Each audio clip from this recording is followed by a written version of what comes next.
UDF സംസ്ഥാന കമ്മിറ്റിയുടെ ബഹിഷ്കരണ ആഹ്വാനത്തെ തള്ളി മുസ്ലിം ലീഗ് ഭരിക്കുന്ന മംഗലം പഞ്ചായത്തിൽ വികസന സദസ് നടന്നു. സംസ്ഥാന സർക്കാരിന്റെ നിർദ്ദേശപ്രകാരം വികസന സദസ് നടത്തുന്ന മലപ്പുറം ജില്ലയിലെ ആദ്യത്തെ പഞ്ചായത്താണ് മംഗലം. ചേന്നര VAUP സ്കൂളിൽ നടന്ന പരിപാടിയിൽ പഞ്ചായത്തിന്റെ രജത ജൂബിലി ആഘോഷവും നടന്നു. പഞ്ചായത്ത് പ്രസിഡന്റ് CP കുഞ്ഞുട്ടി ഉദ്ഘാടനം ചെയ്തു.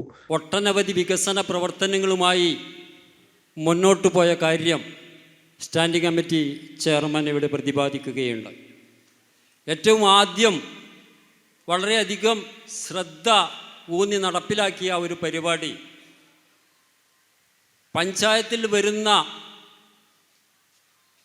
ആളുകൾക്ക് അവിടുത്തെ സേവനം സുതാര്യമാക്കിക്കൊണ്ട് ഭയരഹിതമായി ഉദ്യോഗസ്ഥരുമായി ആശയവിനിമയം നടത്തിക്കൊണ്ട് നല്ല രീതിയിലുള്ള ഒരു പ്രവർത്തന ശൈലിയാണ് അവരുടെ ഉദ്യോഗസ്ഥരുടെ കൂടെ വിശ്വാസം ആർജിച്ചുകൊണ്ട് പഞ്ചായത്തിൽ നടപ്പിലാക്കി പോരുന്നത്.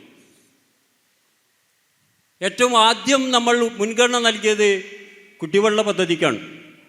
തീരദേശ കുടിവെള്ള പദ്ധതി നമ്മൾ ഉദ്ഘാടനം ചെയ്തു.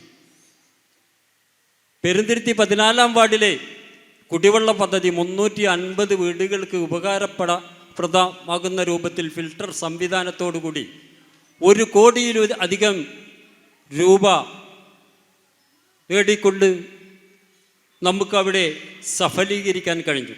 പഞ്ചായത്തിന്റെ വികസന നേട്ടങ്ങൾ സെക്രട്ടറി അരിക്കാട്ടിൽ ബീരാൻകുട്ടിയും സർക്കാർ വികസന നേട്ടങ്ങൾ അസിസ്റ്റന്റ് സെക്രട്ടറി S അനീഷും അവതരിപ്പിച്ചു.